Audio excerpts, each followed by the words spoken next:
antecipou o início de cada crise econômica nos últimos 70 anos. Embora não tenha previsto exatamente o início da crise de 2008, esse sinal parece ter antecipado todas as crises econômicas que vimos nos últimos 70 anos. Quando a curva de juros inverte, o que ocorre a cada 5 a 10 anos, uma recessão acontece, em média, 12 meses depois.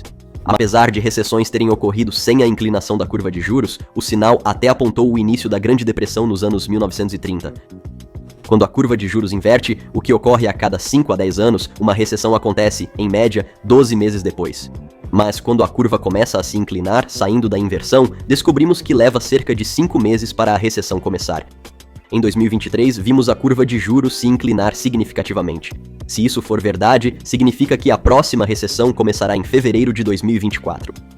Em 1929, antes da Grande Depressão, a curva de juros estava invertida no mesmo nível que vimos em junho de 2023.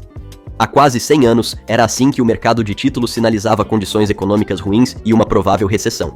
O mercado de ações, por outro lado, estava em alta nesse período. O desemprego estava muito baixo. As pessoas estavam muito otimistas. Por quase 2 anos, a curva de juros ficou invertida, com grande otimismo nos mercados financeiros e na economia. Então, a curva de juros começou a se inclinar em maio de 1929.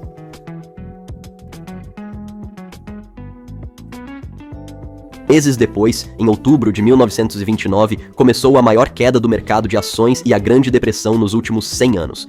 Se esse sinal parece bom demais para ser verdade, é porque realmente é.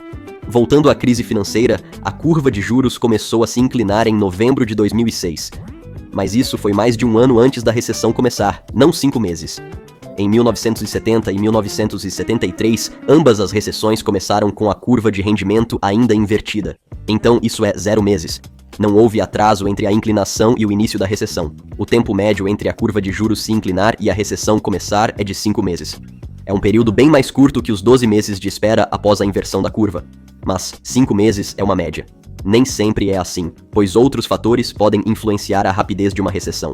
Na recessão de 1973, o preço do petróleo triplicou em outubro devido à guerra do Yom Kippur. O petróleo é um fator que pode precipitar uma recessão da noite para o dia. Hoje não vemos nenhum choque do petróleo como nos anos 1970. Na verdade, os preços do petróleo estão caindo, o que pode aliviar a pressão sobre o consumidor.